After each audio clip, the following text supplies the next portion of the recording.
speaking to Dr. Volker Hildebrand, who is the Global Vice President, Customer Engagement Solutions at SAP. Volker, we've been talking for years about customer service is the new marketing, right? What does that actually mean, and how are you, more importantly, seeing that play itself out amongst SAP's global clients? Well, first of all, yes, some people have been talking about for many years, but nothing really happened. Service was looked at most often as a cost center and kind of an area, if a customer have a problem, let's try to help them fix it somehow.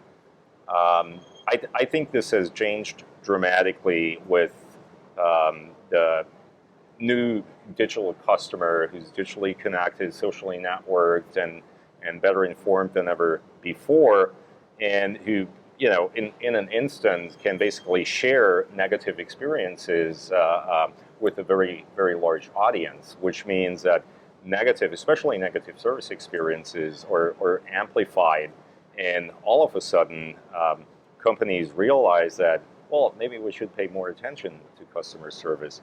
The other thing that's happening is because of these new social media channels, whether it's Twitter or Facebook, at first the marketing people have actually seen these channels as a great opportunity to reach out and engage with these customers. But then fairly soon they found out, wow, all of a sudden customers are actually responding and they're tweeting about problems that they're having. That's not what we want. That's a service department's area. And all of a sudden they saw, oh, we actually need to work together. Yeah, I mean, they found that if they put up a Facebook page, then all of a sudden, lo and behold, they might get a complaint about a air flight that didn't arrive on time, etc. I know what you're talking about, but so if in the old days enterprises organized themselves and separated sales from marketing from customer service, social is taking away those barriers, right? So how does a major enterprise now organize itself to meet the social customer, the digital and social customer? Well, they still will have sales departments, marketing departments, service departments, field service technicians who do actual repair.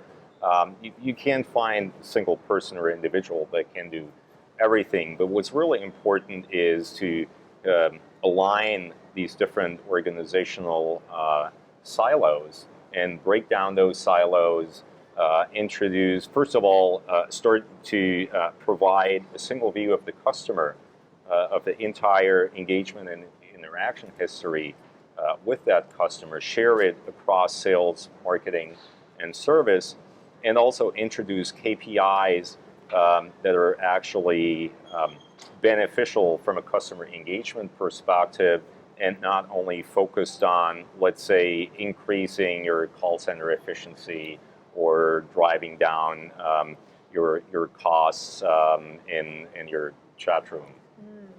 Well, the single view of the customer we know is important, and if we didn't know it before a month ago when that Comcast service call from hell circulated throughout the internet, because unbeknownst to that idiot who took the call at Comcast, he was dealing with a tech editor who had tens of thousands of Twitter followers. Is that single view of the customer something that technologies like SAP's are helping to provide? Well, yes, that's one of the things that we've actually been promoting for a long time, that this is actually the foundation. You got to know about your customer, but in addition, you also need to enable, especially in all the assisted service, call center agent, customer service people, you also need to enable them to actually resolve the customer problem, and you got to have the processes in place to do that, and the authorization. I think in the Comcast case, the guy simply I think he was following procedure. He was That's actually doing what it was. Thought, isn't it? So I don't want to go into into the details, but maybe it was just a poor guy who got caught in the wrong moment. Clearly, it's a case where the whole process is inside out driven instead of outside in, and I think that's the key difference, and where what we call the customer revolution, the empowered customer that I talked about earlier. They're also have increased expectations, and you're exposing your weaknesses much more than you used to in the past. So you better do your homework and really figure out how can you actually align your internal processes with customer expectations, customer needs, and also with wherever a customer is in his entire buying journey.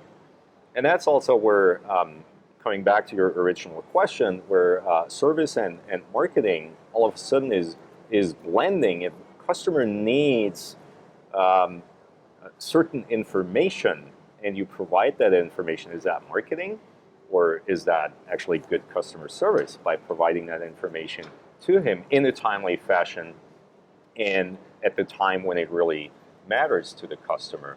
So I think this is why a lot of what's maybe considered to be marketing all of a sudden becomes also a service interaction, and vice versa. And the other thing, of course, is that the better you are in your service engagement, the more opportunities to have to either immediately or shortly after do cross-selling, leverage things like predictive analytics to recommend next best action, maybe a warranty extension, additional products that the customer may need and that might be helpful to maybe prevent similar issues in the future. Well, that's getting into social selling as well. Right. Once again, the line's getting blurred as to what customer engagement departments are really involved.